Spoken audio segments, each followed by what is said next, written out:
et je veux bien être gentil avec telle et telle personne qui me sont chères, mais les personnes qui ne me respectent pas, tels les pervers narcissiques, j'arrête ça tout de suite et je me comporte différemment. Donc quand vous allez sortir du script, quand vous allez vous rebeller, ces personnes-là vont se révolter aussi, se mettre en colère, et c'est bien la preuve qu'en fait vous êtes sur le bon chemin pour vous dégager. Ça va vous donner l'impression inverse parce que vous pourriez recevoir plus de violence, d'intimidation et que la situation pourrait être plus difficile à vivre. En fait, vous devez tenir bon. C'est le fait de tenir bon qui va faire que vous allez vous libérer. Quand vous aurez compris qu'en fait, l'autre, de toute façon, n'a pas de pouvoir d'action sur vous. Alors, quelque chose qui peut les mettre en colère aussi, c'est le fait que vous répondiez, le fait que vous marquiez vos limites, le fait de vous défendre ou de défendre quelqu'un d'autre, de voir quelqu'un vous défendre aussi va les mettre en colère. En fait, chaque fois que vous reprenez votre place, qui vous revient de plein droit, eh bien, en fait, chaque fois qu'il ne vous envahit plus, chaque fois qu'il n'arrive pas à vous détourner du droit chemin, chaque fois qu'en fait, vous conservez votre loyauté, votre morale, et que vous arrivez à vous respecter, eh bien, eux sont en colère parce qu'ils n'arrivent pas à faire ce qu'ils veulent, c'est-à-dire vous faire mal. On n'a plus peur, et bien ça, le fait que l'autre n'ait plus peur, ne soit plus sous leur coupelle, autrement dit, ça va les mettre en colère. Donc en fait, quand vous vous défendez, eh bien, vous allez impacter le pervers narcissique. Donc en fait, quand vous vous défendez bien et que vous êtes sur le point de vous libérer et que vous avancez à ce niveau-là, vous allez voir la colère du pervers narcissique. Vous n'êtes pas responsable de la colère de l'autre et de la folie de l'autre, ça c'est important. Et en fait, aussi, ce qu'il faut faire, c'est se prémunir de cette colère. Donc j'avais expliqué que si vous partez définitivement, eh bien à ce moment-là, prenez quelqu'un avec vous. Faites en sorte qu'il y ait des témoins pour ne pas justement que cette colère puisse se déverser sur vous et surtout pour éviter les coups physiques, pour éviter vraiment que ça monte en puissance, que le pervers narcissique essaye vraiment par des coups, par intimidation, etc., de reprendre le pouvoir sur vous. Aussi parce que si ça arrive, les autres vont se rendre compte de comment est la personne, vous aurez des témoins et des possibilités de vous défendre.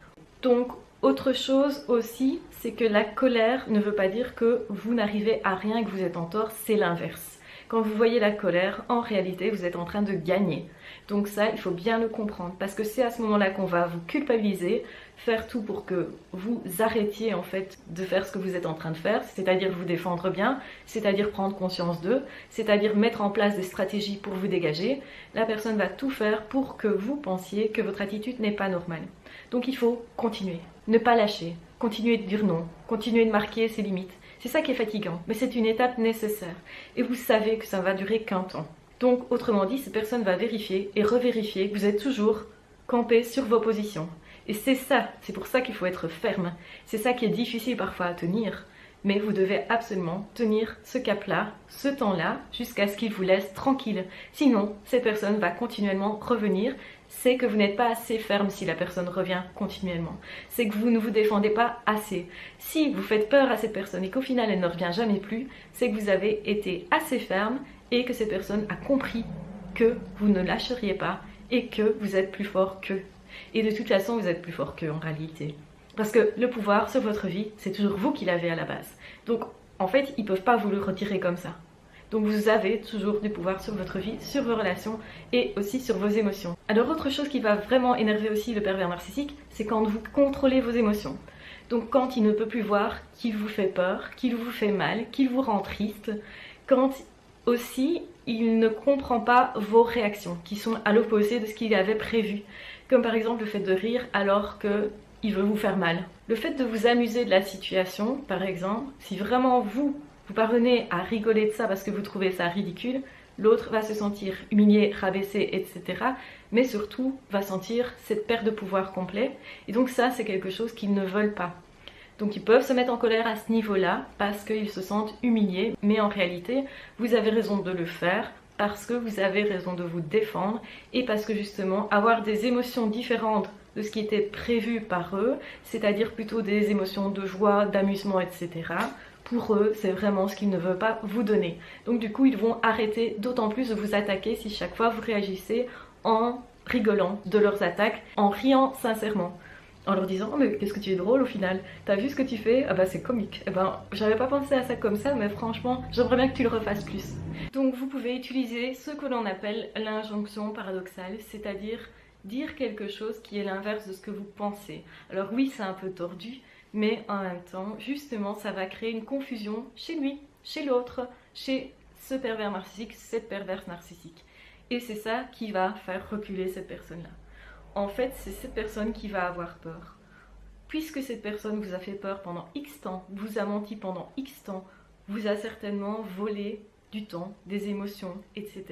De toute façon, vous a volé un rêve quelque part, vous avez le droit effectivement de faire peur à cette personne. Non pas vraiment dans le but d'agresser, etc. C'est plutôt dans le but de vous défendre et d'être tranquille enfin. Donc plus vous allez faire peur à l'autre et plus vous allez être tranquille. Et donc ça veut dire que quelquefois il ne faut pas hésiter. Donc face à la colère de l'autre, restez stoïque, ne réagissez pas. Ou alors réagissez avec humour, de façon à dérouter d'autant plus la perverse narcissique. Plus vous allez les dérouter et plus vous aurez gain de cause en fait, plus vous aurez en fait votre liberté. Vous ne faites pas ça pour faire mal comme eux le font, donc vous êtes bien différent d'eux parce que vous le faites pour votre liberté. Ça ne veut pas dire nécessairement que vous allez aller l'attaquer gratuitement, mais si vous le faites, c'est pas nécessairement mauvais. Ça montre que en fait, vous avez beaucoup plus de niaque et de force que ce qu'il avait projeté, imaginé. Et donc c'est important de le faire aussi. Et forcément, ça va créer la colère. Hein. Donc plus vous réagissez, plus vous êtes ferme, plus vous savez ce que vous faites, et plus l'autre va se mettre en colère pour vous déstabiliser. Si vous ne vous laissez pas déstabiliser pendant un certain temps, jusqu'à ce que cette personne ait compris que c'est peine perdue, et bien là, vous commencez à gagner votre liberté et cette personne va s'en aller. Justement pour se dégager. Et parfois, c'est ça qui va mettre en colère le pervers narcissique. En fait, tout ce qui met en colère les pervers narcissiques sont bons pour vous et vous devez absolument continuer quand vous voyez la colère de cette personne. Généralement, la plupart des gens ont tendance à faire l'inverse et c'est bien pour ça que c'est difficile de se dégager. Parce que généralement, quand on a vu nos parents en colère, on s'est dit « Ouh là là, j'ai fait une connerie ». Et quand on est adulte, on réagit de la même façon face à un pervers narcissique. On se dit « Ouh là là, j'ai fait une connerie ».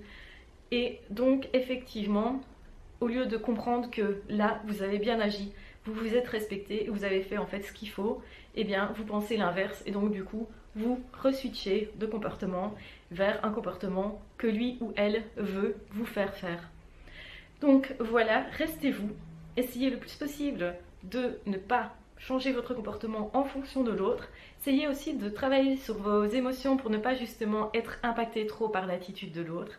Et si vous faites ça continuellement, jour après jour, petit pas par petit pas, vous allez forcément arriver au bout du chemin, au bout du tunnel, à vous libérer et enfin pouvoir rencontrer des personnes qui sont bonnes pour vous, qui sont bien pour vous, qui vous apprendront des choses chouettes, qui sont authentiques, qui sont là vraiment pour vous faire évoluer dans le bien-être. N'hésitez pas à partager la vidéo si vous pensez qu'elle peut être utile à quelqu'un. N'hésitez pas à liker, n'hésitez pas non plus à commenter. Vous pouvez aussi rejoindre la chaîne si vous souhaitez apporter du soutien à cette chaîne. En attendant, je vous embrasse bien fort, je vous aime très fort. Prenez bien soin de vous et on se retrouve très vite dans d'autres vidéos ou dans d'autres podcasts. Ciao, bye bye!